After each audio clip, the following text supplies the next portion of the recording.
கர்த்தருடைய பரிசுத்த நாமத்திற்கு மகிமை உண்டாகட்டும். இந்த நாளிலும் கர்த்தர் நமக்கு தரக்கூடிய நல்வார்த்தை ஏசாயா 29வது அதிகாரம் 17வது வசனம். இன்னும் கொஞ்ச காலத்தில் அல்லவோ லீபனோன் செழிப்பான வயல்வெளியாக மாறும். செழிப்பான வயல்வெளி காடாக எண்ணப்படும். பிரியமானவர்களே, இன்னும் கொஞ்ச காலம்தான். உங்கள் வறண்டு போன சூழ்நிலைகளெல்லாம் வயல்வெளியாக மாறும்.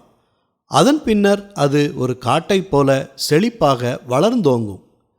வறண்ட நிலம் செழிப்பாக மாற என்ன செய்ய வேண்டும்? அந்த நிலத்தை உழுது உரமிட்டு விதைகளை விதைக்க வேண்டும்.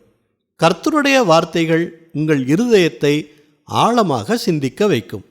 அதுவே உழுவதற்கு எடுத்துக்காட்டு. அந்த வசனத்தில் நாம் உறுதியாய் நிற்பது என்பது உரமிடுதல். நல்ல செயல்கள் நாம் விதைக்கும் விதைகள்.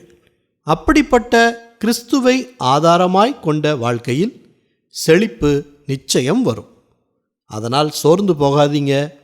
நிச்சயம் கண்ணீரோடு விதைக்கிற நீங்கள் நன்மைகளை கம்பீரத்தோடு அறுவடை செய்வீர்கள். ஜெபிக்கலாமா? நல்ல தகப்பனே, இந்த நல்வார்த்தையை தந்ததற்காக நன்றி செலுத்துகிறோம். இன்றைய நாளிலும் உம்முடைய வார்த்தைகளை நாங்கள் எங்கள் இருதயத்தில் வைத்து செயல்பட எங்களுக்கு ஞானத்தை கொடுங்க. வசனத்தில் உறுதியாய் நிற்க பலனை கொடுங்க. நல்ல செயல்களை செய்ய கிருபை கொடுங்க. வனாந்தரமான சூழ்நிலைகளை செழிப்பான வயல்வெளியாய் மாறப்பண்ணுங்க.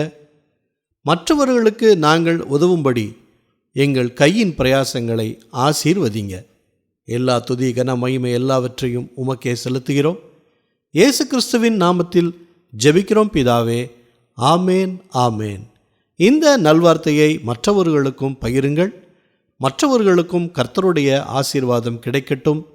கர்த்தர் உங்களையும் உங்கள் குடும்பத்தாரையும் அளவில்லாமல் ஆசீர்வதிப்பாராக.